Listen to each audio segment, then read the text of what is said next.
we're going to have NBA basketball back, and this time it's going to be great. I'm really excited about this season. There's a lot to be amped up about. We've still got off-season moves happening less than a week away from the start of the year. Russell Westbrook is a Sacramento King. We kind of saw it coming. We kind of knew he was going to end up in Sacramento, if anywhere, to start this season. It's kind of interesting, though, with Malcolm Brogdon also just retiring like a few minutes ago. I wonder if Russ had waited, would the Knicks have picked up Russell Westbrook? A little bit more of a competitive environment for him. I don't know. Maybe that's something we can keep an eye on over the course of the season, who ends up being a backup guard there in New York. But yeah, Russ in Sacramento with Schroeder, Domantas Sabonis, some guys that he's played with before. I don't think the Kings are going to be very good, but as a Russ fan, I'm just happy he gets to stay in the league and that there is more Russell Westbrook basketball to be played this season. Hopefully he ends up on a contender again at one point before the end of his career, because a Russ ring, regardless of what some of you may think, is good for the game of basketball. But now that that move is done, kind of one of the last dominoes to fall, we can focus solely on the NBA season upcoming and trying to make predictions. Today, I'm going to try to predict the NBA script, and we're going to go through all the major awards, who I think is going to win each conference, and in those discussions, I'll talk a little bit about who I think could compete with them for the title in the conference, who maybe their conference finals matchup would be, why I have them winning the conference, and then I also want to get into one surprise and disappointment team that I'm predicting for this season. And finally, who is my 2026 NBA champion and finals MVP? We have a lot we want to get through. I'm going to be reacting to y'all's chats on both YouTube and in the BR app. So, if you want to go ahead and make your take known, go ahead and drop it in there. I see Texans fan 254 saying Spurs going to the playoffs. I'm thinking about it. I'm not going to give you my full standings predictions, but San Antonio, the more that I watch them in preseason, watch Dylan Harper out there with Wemby, I'm starting to think this could be the playoff year for the Spurs, finally, kind of getting back to that point. And they're a team that I wouldn't want to face if I'm one of those upper echelon seeds, if they end up at like a 7-8, maybe even a 6 spot, if things really go their way this season. But let's go and get into it. What's up, Lino? How you doing? First up, let's talk about my MVP for this season. I think there are kind of two main contenders. It's the same two guys who have been the top two over the course of the last two seasons. A lot of twos there. I think it's going to be number two, Shai Gilgeous-Alexander. I think he wins his second MVP, goes back-to-back this season. I really think it's between Shai and Jokic. You can, kind of give me the case for either one of them. But to me, I think with, it's going to be either the Thunder go ahead and they again win like mid-60s games. Jalen Williams, it seems like he's going to be out to start the season, so that's another injury that could continue to impact the Thunder. And even still, Shai's gotten better every year. He's going to put up insane numbers. The Thunder, if they again run away with the Western Conference, I think Shai could just go ahead and repeat here, especially now that he has won, a Finals MVP. He's kind of got that recognition. It's not like he lost in the playoffs and people could be like, oh, see, Jokic should have won because Shai lost in that series to him or whatever. Shai proved that he was deserving of the award. I think back-to-back is very much in the question for Shai, and I do think the Thunder are again going to win mid-60s games and could even get up to 70 right around that mark if they have more health, because Chet missed most of last season and Hartenstein was injured and Jada missed a few games and Caruso. If they can keep guys on the court, this can be a team that challenges some of the greatest records that we've ever seen. Again, I think Jokic could absolutely win it because his numbers are going to be absurd. I think the Nuggets are going to get the 2 seed in the Western Conference, only behind OKC. And just when you think about what he's able to do, that improved roster, there are going to be a lot of eyes on Denver this season. I know some people have talked about Luka and Giannis. I just don't think either one of them are going to have the team success necessary to match up with those two squads who could end up with the two best records in the NBA. Wouldn't be surprised. While also both putting up insane numbers. So give me Shai, but I think Jokic is right there as a close second. And if he ends up winning it over Shai, I'm not surprised, but I'm going to go with SGA to repeat. What's my take on the Sixers? Chill. We will get to that. Magic fan asking about the Magic. Orlando's going to be really good. I think they can make the conference finals. I think they have an outside chance at making the finals. It might just be, a little bit too early. They might need that stepping stone year. But if you told me the Magic make the conference finals or at least win a playoff series, I'm not surprised at all. Okay, Let's move on now to Defensive Player of the Year. Who is my pick there? I mean, none of you are going to be surprised. It's Victor Wembanyama. He was going to win it last year if he didn't miss the stretch run of the season. He came in second in year one, and a lot of people thought he should have won it. This is going to be the best team that Wemby's ever had around him. And I think more importantly, they've now added some depth at the big man spot with like a Luke Cornett, for example, who's going to allow the defense to not absolutely fall off a cliff when Wemby comes off the court. He is still, going to be the linchpin there, the game changer. When Wemby's not out there, it's going to be drastically different because he's the best defensive player on the planet at this point, but it's going to allow them to maintain at least like a top 10-ish defense. I mean, you see here, his odds are, it's minus 185. That's ridiculous that he is a negative favorite to win Defensive Player of the Year when we look at Chet Holmgren, who could be the anchor of, again, one of the best defenses ever, and Amin Thompson, what he did last season, and guys like AD and Dyson Daniels, and the list goes on and on. Wemby is going to win DPOY this season as long as he plays enough games. If he doesn't, then I think Chet immediately comes to mind if this Thunder defense is again as good as it was last year. I could see Amin as well. Evan Mobley could go back to back. I don't think that's out of the question, but I do think it's going to be Wemby. I don't think anybody is surprised by Wemby being my pick. I think that's just kind of the way it's going to go. I believe saying yes, Wemby. Yeah, I mean, he's going to rack up DPOYs in his career. He's going to finish with like 7-8 DPOYs. Doesn't even feel unrealistic for him.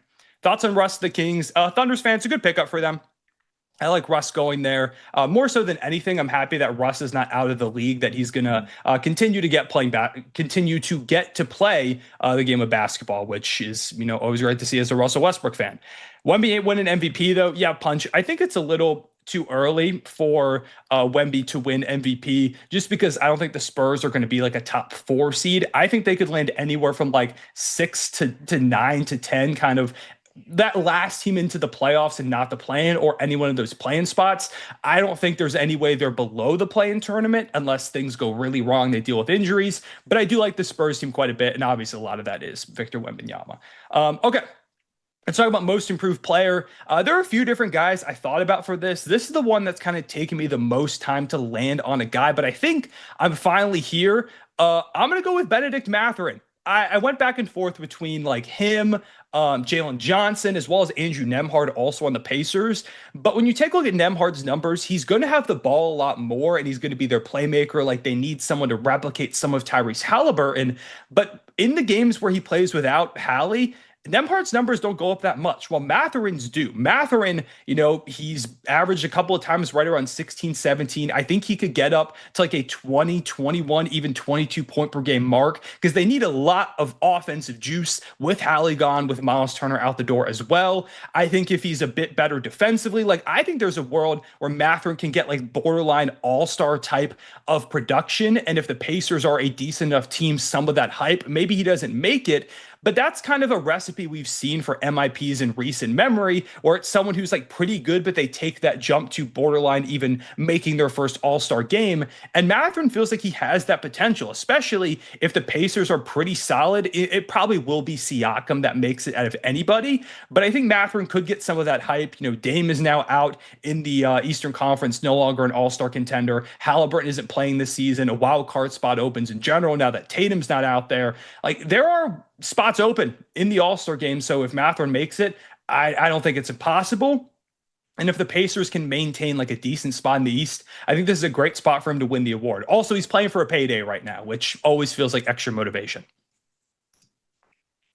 Sports Watcher saying thoughts on the Knicks coach. Mike Brown, I'm a fan. I think it was the right hire for the Knicks, and we'll talk about them in a little bit. But yeah, I think the Knicks are going to be really good this season, and I think a 1 seed is very, very possible for them. Especially, I like the fact that they chose Mike Brown because he did a great job at building cohesion and chemistry between Fox and Sabonis, that guard big duo in Sacramento. And I think the Knicks could use a lot more of that between Brunson and Cat. So I'm hoping that we kind of see a little bit of that this season. Okay. Let's talk Rookie of the Year, kind of like DPOY. I feel like 2 awards, everybody's going to have the same guys. A Rookie of the Year, I'm going to go with Cooper Flagg. None of you should be surprised. I mean, he's looked unbelievable here in preseason so far. The Mavericks are going to ask a lot of him. They're going to ask him to be a point guard. They're going to ask him to be a defensive linchpin. They're going to ask him to be a scorer. he's going to wear a lot of hats. He's going to play a lot of roles. And, the numbers don't really reflect what he's done defensively. I think the scoring is going to come along a lot more naturally over the course of the season, too. Cooper Flag's going to be awesome. He just looks so poised. He looks so ready.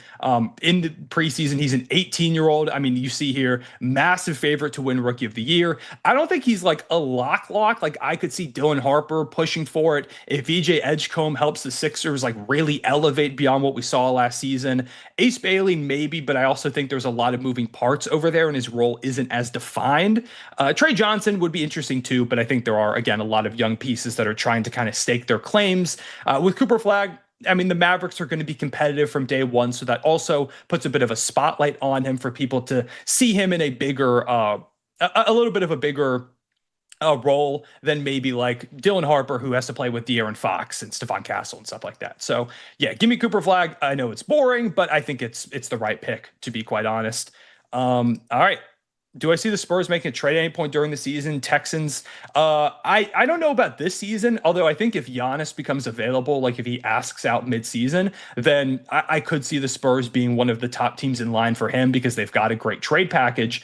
I don't know if it's going to happen this season, but I'd be shocked if by the end of next summer they don't make some big time move, whether that's like, say, Dylan Harper and Stephon Castle are popping and they flip De'Aaron Fox, or they move like the contracts of Vassell and Harrison Barnes, and maybe it is like a Stephon Castle for like a Giannis or another big time star. I think a move like that is coming by the end of next summer. I don't know about this season though.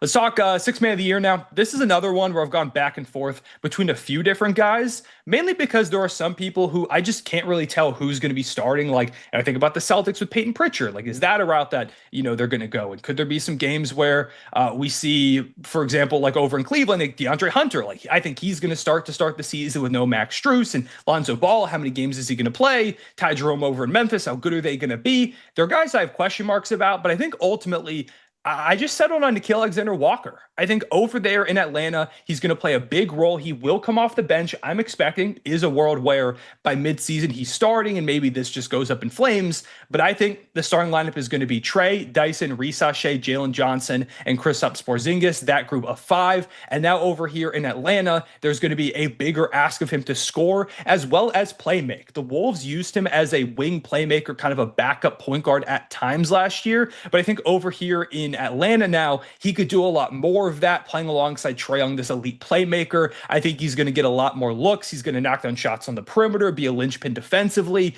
He's just going to kind of be a do-it-all guy. I don't think he's going to put up like 16, 15 points per game like a lot of Sixth Man of the Year winners have done in the past. But I do think he's going to be super important to a Hawks team that I think is going to be top four in the Eastern Conference and is going to surprise a lot of people. I could see Jalen Johnson also competing for MIP, making an All-Star game, Trae Young. It's going to be a really good team, and I think a lot of it is going to be due to the play of Nickeil Alexander-Walker, who in his first year in Atlanta gets the job done. Sport Watcher, thoughts on the NBA Cup? I'm a fan. I like the NBA Cup. I thought it was really fun. Last year, I think they made some good changes. I'm excited about this year.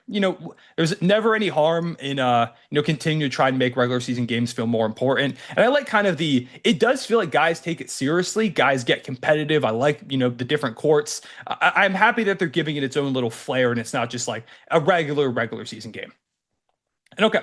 Last thing I have for awards is Clutch Player of the Year. For this one, it can kind of go to anybody. This is like the hardest one to predict because you can't only predict someone who's clutch. You have to predict someone who's going to be in close games. Like if a team is just going to be blowing everybody out and every night, they can't win Clutch Player of the Year. So for this one, I'm going to go with Luka Doncic. I mean, Luka is known as this hyper clutch player. He's got some of the biggest clutch moments of this decade so far, whether it's playoffs, it's regular season, and especially with LeBron out to start the year. I think there's a chance that, like, say Luka face off against the Warriors opening night and hits a game winner, or just takes over down the stretch and leads the Lakers to a victory without LeBron. Like, there are going to be a lot of early season chances for Luka to establish himself as like, hey, I'm one of the front runners. There is the narrative now of him in Los Angeles, more eyes on him. He's, thinned down. He's looking really good here in preseason. But a lot of people are still iffy on the Lakers, especially with LeBron out. If he can elevate them, take over late in games, he can make a bit of a push for MVP. But again, I just don't think the team record quite gets there. But if anybody's going to make magic happen and help the Lakers win some games that maybe they shouldn't down the stretch, I think it's going to be Luka Doncic. So yeah, give me him for clutch player of the year, kind of establishing that thought early and then continuing it to the end of the season. So those are my award picks. Real quick, I'll go ahead and recap them. Shea for MVP. DPOY, I've got Victor Wembanyama. Most improved player, I have Benedict Mathurin. Rookie of the year, I have Cooper Flagg. Sixth man of the year, I have Nickeil Alexander-Walker. And clutch player of the year, I've got Luka Doncic. So those are my award winners. I would love to hear your thoughts in the comments, in the chat about, how you feel about those guys as my picks. It does feel like a very interesting award season. I do feel like DPOY and Rookie of the Year are pretty much going to be unanimous amongst most people. But I think there are quite a few people you can go with for MIP, for six man, for clutch. MVP, again, I think Shea or Jokic is kind of the way it's going to go. Yeah, I could see Brunson as well, Sports Watcher, being the clutch player of the year. I think there's also a world where Brunson gets that spot again because he was just so unbelievable this past season. It clutch just feels like, though, you never know who's going to be in clutch scenarios. Like Brunson, the Knicks just happen to be in a lot of them, and who even knows if the Lakers and Luka are going to be in all that many like clutch scenarios. I mean, it just could go that way. But okay, let's talk about now my conference winners. Who do I have winning in the Eastern Conference and the Western Conference? Let's go ahead and start off in the Western Conference. We'll start off over there. And this one, there are a few contenders. Last year the Thunder won. They won the championship. Were the one seed in pretty dominant fashion. But I think the West got significantly better. I do think the Denver Nuggets are vastly improved. I think the Houston Rockets are a good bit better with Kevin Durant. The Fred VanVleet injury does hurt them a bit. I think the Clippers are really, really good too. I know a lot of people don't want to give them their flowers, but they've got crazy depth over there. And if Kawhi is on the court, which he's healthy to start the season, then that makes a big time difference. The Wolves back-to-back conference finals. And then we talk about, those jump teams, like could it be the Spurs, for example? Portland looked pretty good to end the season, along with the Lakers and the Warriors. Like there is a lot of talent over there in the West, the Mavericks as well, if Kyrie can return. But I think I'm going to go with a repeat. I think the Thunder get it done again in the Western Conference. They are pretty strongly the favorites to win the championship and to win the Western Conference. And while I do think a lot of teams improved and the Thunder didn't make any real moves, like this almost the exact same team, I think that continuity helps, especially for a team that was just the second youngest NBA champion ever. Like there's going to be improvement all across this roster with Shea, with Chet Holmgren, who I think could take a big jump this season and, didn't always look like himself offensively in the playoffs after breaking his hip early in the season when before that injury, he looked like an absolute monster on the offensive end. Jalen Williams was dealing with a wrist ligament tear, and he was still able to be a really solid two option on a championship run. It's another year for continued development of a chemistry between like Chet and Isaiah Hartenstein, that double big lineup. Young guys like Casey Wallace and Aaron Wiggins and Isaiah Joe, AJ Mitchell, even Nikola Topic. Like there is so much talent up and down all across this Thunder roster. It's extremely well coached. There are assets if the Thunder feel like they need to go and improve that can be utilized in trades. Like there is just no shortage of reasons to believe the Thunder can go ahead and get the job done again. I do think like the Nuggets could make it. Like they are my biggest challenge. My conference finals prediction is Thunder over Nuggets in like 6 or 7. But I think ultimately I'm going to lean with the Thunder. I'm going to lean with the team that just put together a historic season and now also has the experience, that championship pedigree under their belt to kind of make them a little bit more formidable, because there were moments where you really saw the youth with the Thunder last season. Game 1 against the Nuggets, for example, game 1 against the Indiana Pacers, even. There were times where the Thunder showcased that they were still trying to figure out how to do this, how to be the championship favorites. And I think now that they've went through that process, it's going to make life a lot easier for them. Sports Watcher saying, what about the Mavs? I'm not really in on the Mavs. We'll get to my biggest disappointment. I thought about putting the Mavericks there, to be honest. I just don't think they've got enough offensively. I mean, if Kyrie comes back and looks like himself, it changes things. But even still, like, I don't think Kyrie or Anthony Davis are capable of being the one option on a championship team in 2025. I'm just kind of out on it. Yes, Cameron, I guess, God, I accidentally made a 6-7 thing. My mind is poisoned. But yeah, I don't know if they're capable of being a one option in 2025. I worry about the perimeter shooting of this team. I don't think AD at the four can work long term. And so it makes things difficult. Like, how do you possibly get AD, Derek Lively, Daniel Gafford, all those guys out there in the court consistently together with two out of three of them? Because I don't like AD at the four all that much. Cooper Flag, I think there's going to be a lot of expectations and a big burden put on him. But I'm not like, I think for them to win the West, he's got to be like a really good third option. And I think that's a lot to put on an 18, soon to be 19-year-old. He's going to be really good, but I think asking him to be like, hey, can you be the X factor to a championship team as a rookie? I just think that's too much. But okay, let's move on now to my Eastern Conference winner. This one, there are two teams that I think are kind of in their own tier at the moment in the Eastern Conference, or at least in my head. It's like, if someone win, or I guess I was going to say if someone win the East, when someone wins the East, someone literally has to win the East. I think it's between the Knicks and the Cavaliers. Like, to me, those are the top two teams. I do like Orlando. I like Atlanta quite a bit. The Sixers, we'll talk about them in a moment if they can try and make a bit of a pushback. But ultimately, I am going to go with the Cleveland Cavaliers. Last year, I know they were disappointing in the playoffs, 100%. I get that. But there are a couple of reasons. Number one, the Pacers were kind of just a team of destiny. Like, I don't even think the Cavs played that bad. I just think the Pacers were literally firing on all cylinders to a level that I've almost never seen. Like, they had one of the biggest playoff rises of all time. The clutch heroics, you can talk about everything. The Pacers just made things happen out of thin air. Trust me, I watched them in the finals as a fan of the Oklahoma City Thunder. I know they're like the scariest team to ever play. So I think the Pacers' execution was more responsible for that win than the Cavaliers being disappointing. But also, like, the Cavs were dealing with real injuries. Darius Garland is not going to be ready to start the season because he's got a toe injury that he was dealing with in that series against Indiana, which was 4 months ago, 5 months ago even, because it was like May. It was the second round. Evan Mobley was also banged up. Jared Allen, DeAndre, like, this whole team was banged up. And maybe that's just the way that it's going to go for the Cavaliers. Like, maybe they just don't ever get healthy, and that's just kind of their identity, because there are teams that exist like that. See the Los Angeles Clippers and the Philadelphia 76ers. But I'm going to trust and believe in their health. I think this team is going to be better than last year. They might not replicate their regular season record, but I'm hoping that they're more playoff ready. I do think Evan Mobley is going to take another jump. I think he's going to be firmly, again, All-NBA and average over 20 points per game. I think a full season of DeAndre Hunter helps them out a lot. I love Lonzo Ball as that backup guard, giving them a defensive option, a playmaker who's looked pretty solid in preseason. He's going to have to step in to start the year for Darius Garland. And I think by the time you get to the playoffs, assuming he's healthy, which is a big what if, he's going to be a big time difference maker. Still have great role players as well, like a Max Strus. Like, this is a really good team. It's a really good team. Like, to me, they are the most well-rounded team in the Eastern Conference. And I think about like them versus the Knicks. I worry a bit about Brunson and Cat still being on the court at the same time defensively. I think Mitchell Robinson, the starting lineup, helps, but I think that the Cavs can kind of exploit that a little bit better than most teams, that they are just a team that can kind of go at that weakness pretty efficiently. So give me the Cavaliers. I think it'd be like a 7-game series, but give me the Cavaliers to win the Eastern Conference. And I guess if I'm picking conference finals MVPs, I'd go with like Shea for the Thunder, and I'll go Evan Mobley for the Eastern Conference finals MVP. Okay. Next, let's talk about biggest surprise and biggest disappointment. I picked one team for each. Thunder fans saying I'm not completely sold on the Rockets, honestly. Yeah, I mean, there is a world where the Rockets kind of disappoint. You could pick them for this category, but I do think the Rockets are going to be really good. I think they are a tier below the Thunder and the Nuggets, though, especially after losing Fred VanVleet. But okay, let's start off with let's start with my biggest disappointment. Let's start off with that. I don't think the Golden State Warriors are going to be that great. I think they're going to be a good team. I don't think they're going to be a great team.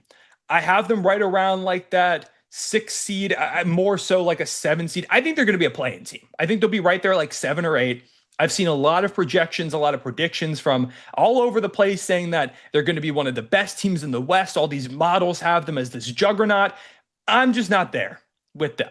Steph Curry is unbelievable. Jimmy Butler's really good. Draymond's still good. I think Al Horford is a really nice pickup at the big spot, but this is the oldest starting lineup in the NBA. And, we don't know if Moody or Pods will go ahead and start that 2 spot consistently, but Moody's there for right now.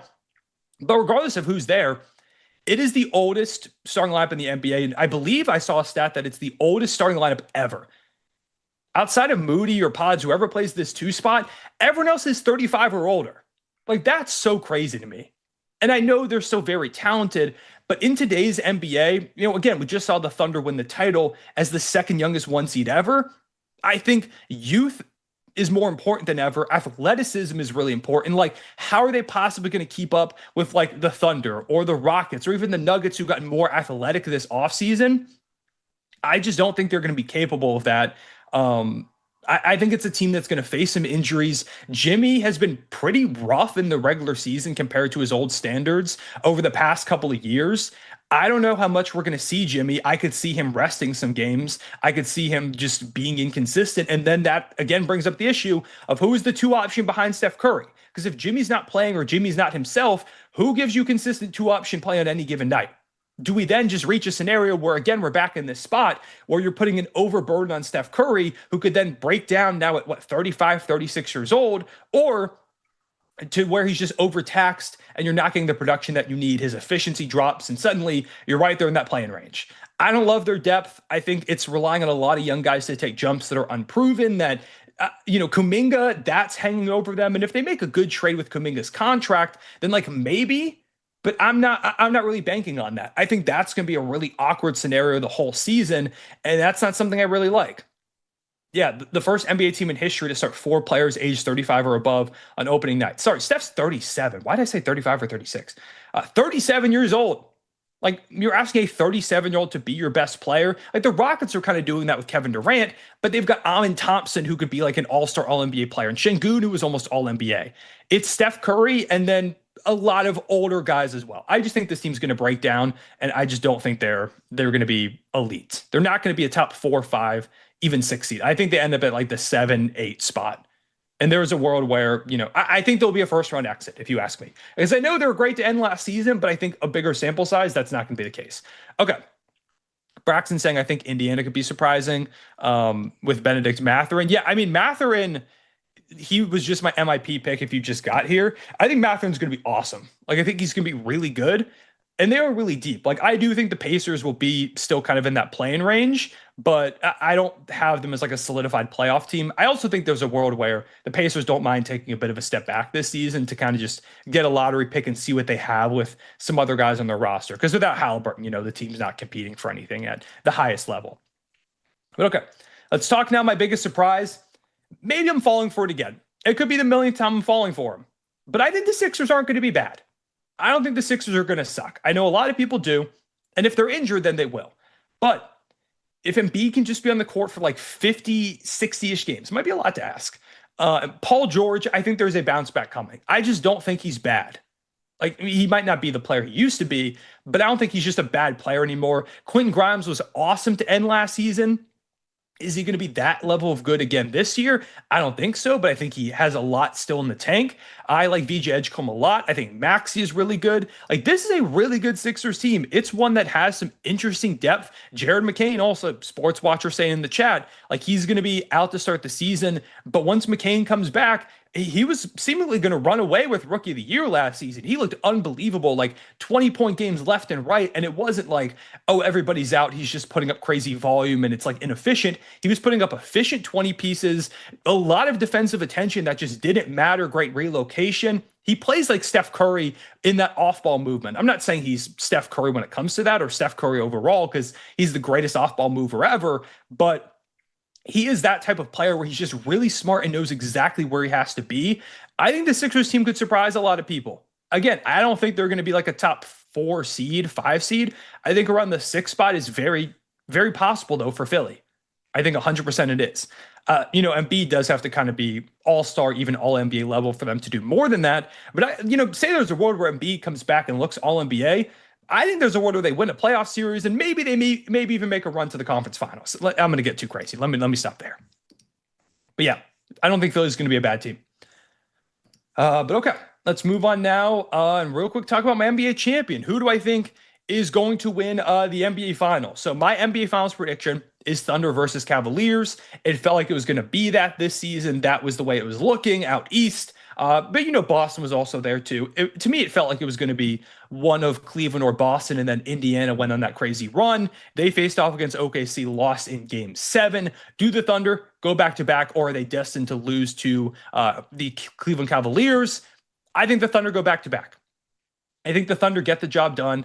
I'm not someone who always predicts the champion to go back to back because it hasn't happened since 2018. We've not seen a repeat champion since the 2017-2018 Warriors. It's been a minute, and that's like the greatest team ever assembled. But I think this Thunder team has a great opportunity to go ahead and do so. I think even if they deal with injuries again, they're going to be the one seed pretty comfortably. I'd be shocked if anybody else takes that crown from them. They've got one of the best players in the world, if not the best player in the world. He can make that conversation this season with Shai Gilgeous-Alexander, all NBA, all defensive talent in Jalen Williams. I think Chet also will be an all-star, all NBA, all defensive talent this season. So much depth, so much defensive firepower, great offensive supporting pieces. And now they've got the championship pedigree while being this, very young team too. Like there is just everything that really kind of plays into the Thunder's favor when you take a look at this landscape of the NBA. I know teams have gotten better in the Western Conference. The East is a bit weaker, but there still are great teams at the top with the Knicks and the Cavaliers. But to me, the team that has the best two-way play, the least question marks, is Oklahoma City. And again, now that they have championship pedigree, they were the second youngest team to ever win it. There should very naturally be internal improvement. There doesn't even have to be a lot because they just won the championship. And some people were saying, oh, I wasn't that convinced because they went to game 7 against the Nuggets and the Pacers. But again, I think part of that was the youth and also Jalen Williams and Chet Holmgren not being right. J-Dub with the wrist ligament injury and Chet dealing with, coming back from a broken hip from the beginning of the season. So there were legitimate, injury issues with the Thunder too that impacted them in ways that were a little bit more unseen than like, Halliburton tearing his Achilles and things like that. So I think the Thunder look really good. They're in a really good spot to repeat as champions. And they're my pick. A-Rod asking, would you think Dallas could maybe be a dark horse for a championship? I'm not really sold right now. Maybe like next year, if Cooper Flag kind of takes a step forward, like Kyrie, I don't know if he's going to come back this season. And even if he does, I just don't know if he's going to be ready to make the impact that they're going to need at the guard position. Because I think it's a pretty weak guard rotation. Like I don't really trust D'Lo all that much to run the offense. I'm not super bought in on Jaden Hardy anymore. I think there's a lot of great defensive talent there, size, like they're going to beat you up on the boards, but I just don't think the offense is there to match it. Like there are great defenses in like Houston and OKC out here in this West. I don't think they could score consistently against those types of teams. And I don't think they could keep up with the offense of like a Denver, for example. I think it's just going to become a little bit too much of an issue. But yeah, those are my thoughts on the NBA season, my NBA predictions for the moment. I appreciate you tuning in as always.